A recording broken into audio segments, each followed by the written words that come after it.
So, what a day.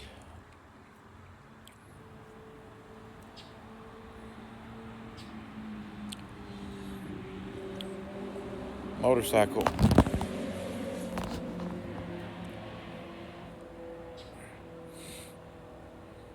People are so hell bent on looking cool.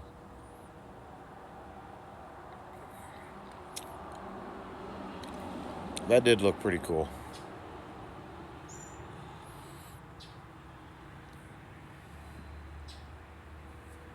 I'm not going to say names because it doesn't matter, and it's not my business to name names. It's up to the family, and that's up to them, so they'll say things as they like. I'm just doing my best to be respectful about that in a motorcycle. That's a nice, newer looking truck that needs a muffler, or maybe he sounds cool with that glass pack in there. That's what we called him in my day. He doesn't. He's an annoyance, but whatever. I've never been an annoyance in my life, so what would I know about that? Just an old man sitting here, always been good.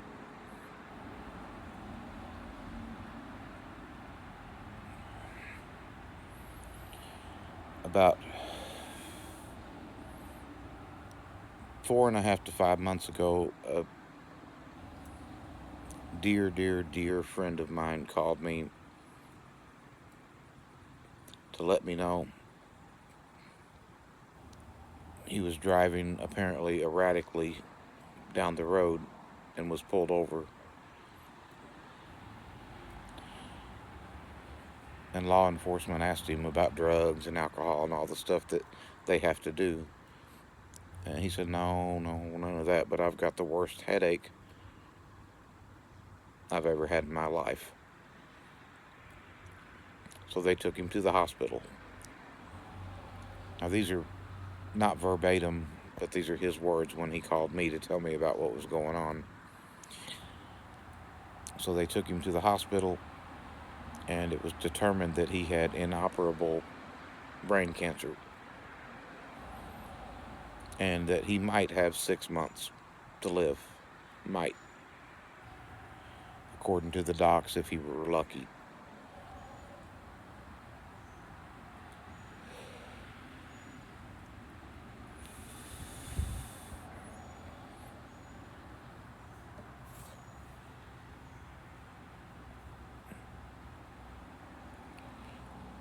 And I just said, damn, damn, damn, brother, what? Damn. He said, I know, Todd, I know. I said, are you going to give up? Are you done? He said, no, I'm going to fight it. I said, well, you fight it, brother, because it's not up to docs when we go. Being a type 1 diabetic since April of 1980, I am a medical anomaly. Anomaly. And I may not make it before I'm done recording this. But I was supposed to be gone 10, 20, 30, 40 years ago, according to doctors. And I am not putting down our medical establishment. Most doctors are good. Some are assholes. I've dealt with both. It's my opinion. You can take it for what it's worth. But I know. I've dealt with them.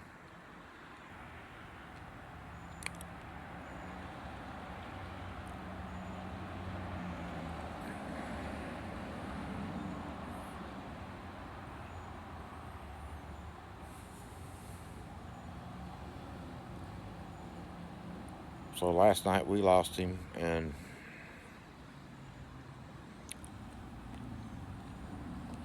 next to my father, he was the strongest man I had ever met.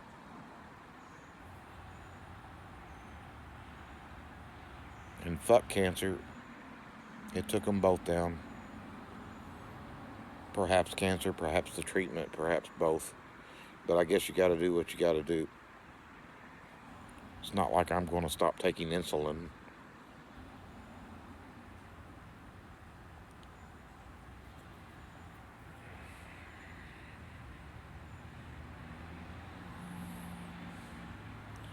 Boy, I hope it rains tonight. I'm going to turn this, look.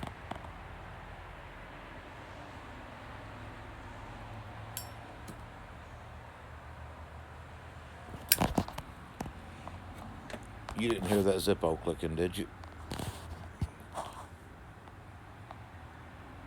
I was being sneaky, you know.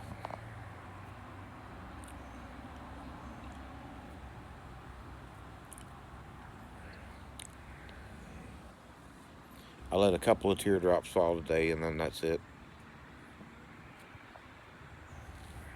The rest I'll keep inside.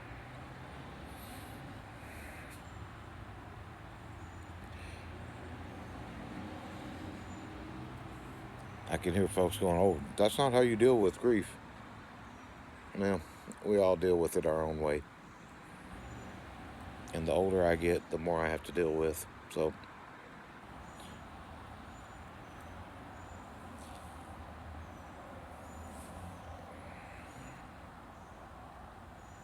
it's just part of it.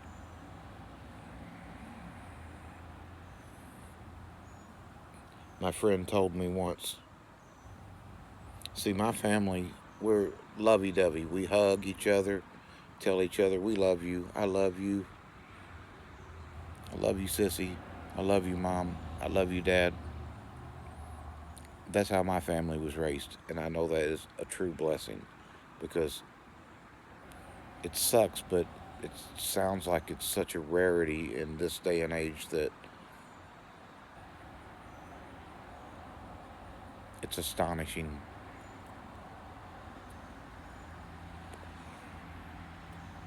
But shit, this is not a trial run. This is life. We get one trial. This is it. We don't get to put a quarter in the machine and start over again. So if you got people you love in your life, tell them, because you may not have another chance.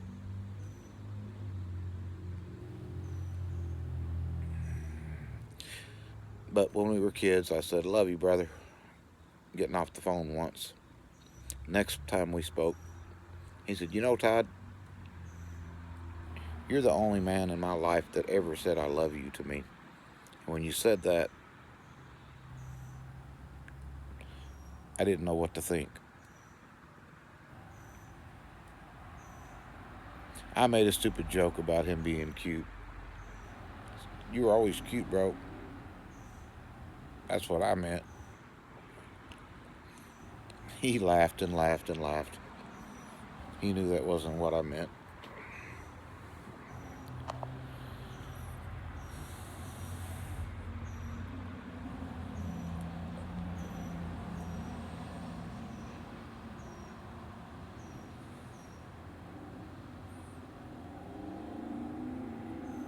It's how I was raised. I'm blessed that I was raised like that.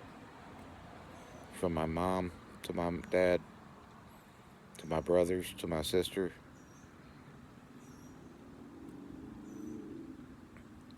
So now I tell my son I love him as often as I can. And of course, my wife. Of course, my wife.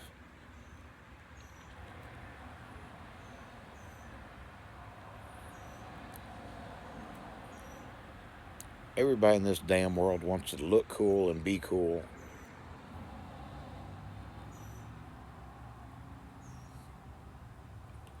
So cool that are you afraid to say I love you to someone who you do love?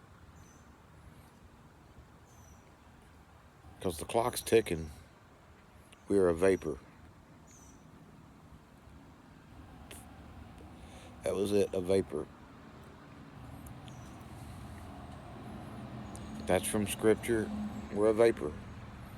We're here, we're gone.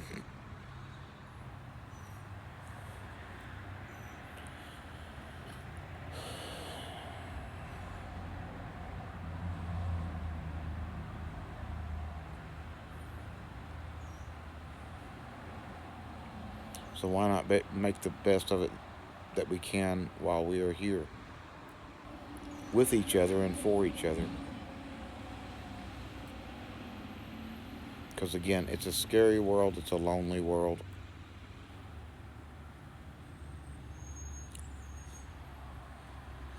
I'm not sure even why I'm posting this, but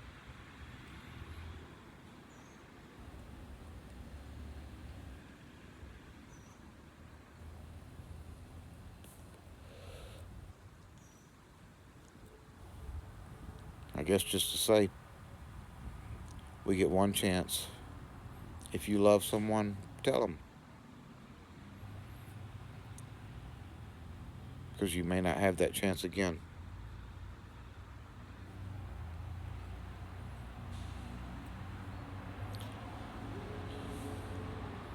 I guess that's it.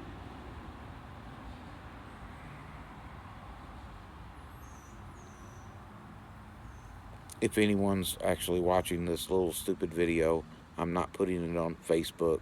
I'm only going with YouTube anymore. But I love you guys. That's not to prove a point, that's the truth. Thank you for your time listening to this. Bye.